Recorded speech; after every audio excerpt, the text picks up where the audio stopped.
Hello বন্ধুরা, আজকে আমি নতুন একটা রেসিপি নিয়ে আবার এলাম আপনাদের সামনে। দেখুন রান্নাটা কেমন লাগবে আপনাদেরকে। আমি প্রেসার কুকারে হাঁড়িয়া কাবাব করছি। দেখুন, ভালো লাগলে এইভাবে আপনারা রান্না করবেন।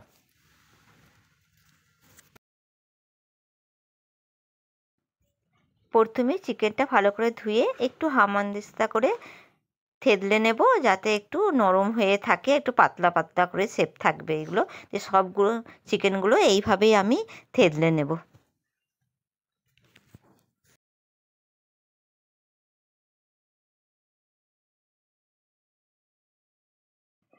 এরপর চিকেনটা সামান্য একটু জল দিয়ে আরেকবার ধুয়ে নিলাম। তারপর ওর মধ্যে 2 চামচ আদা বাটা আর একটু সামান্য একটু বিট নুন আর একটু দেওয়া হবে ওর মধ্যে গোলমরিচ, আর দেওয়া হবে গরম মশলা আর ভাজা জিরে গুঁড়ো। আর কোনো এর মধ্যে মশলা পড়বে না, লঙ্কা হলুদ ধনে কিচ্ছু দেওয়ার দরকার নেই গো। তার মধ্যে একটু দই দিয়ে পুরো ম্যারিনেশন করে এটা ঢাকা দিয়ে রেখে দেবো 30 মিনিটের জন্য।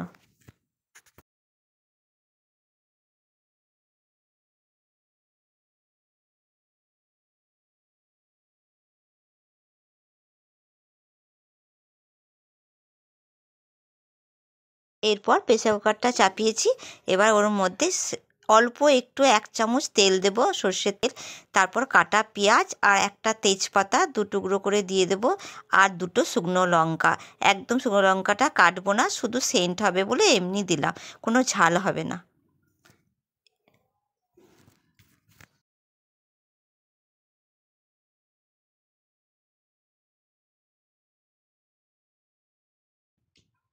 এবার পেঁয়াজটা নরম হয়ে গেছে, বেশি লাল করব না। এবার ম্যারিনেশন করা চিকেনটা দিয়ে ভালো করে ভুনে সামান্য একটু জল দিয়ে ঢাকা দিয়ে 2টো সিটির জন্য অপেক্ষা করব।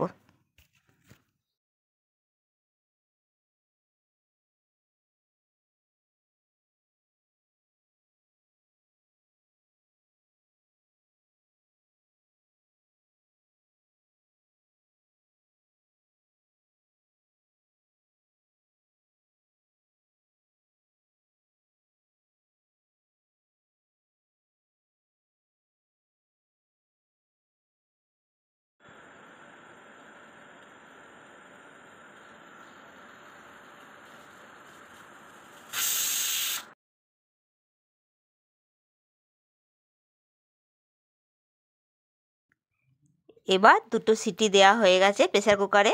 এবার প্রেসার কুকারটা খুলে দিলাম, ঢাকাটা খুলে প্রেসার কুকারে এবার এমনি চাপাবো।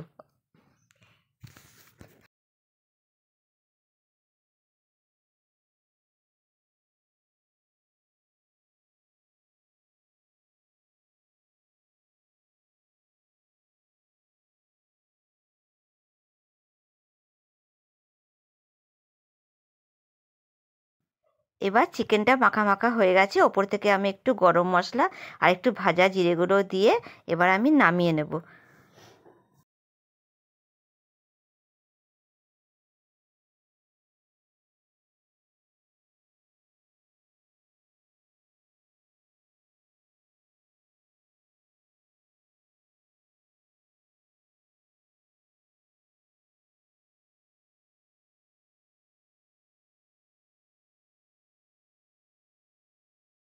এবার আমার রেসিপি রেডি হয়ে গেছে।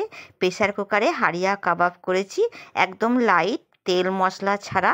এবার প্লেটে সার্ভ করছি, খেয়ে দেখবেন, এইভাবে করবেন। একদম লাইট, কোনো ঝাল নেই, তেল নেই, খুব ভালো লাগবে।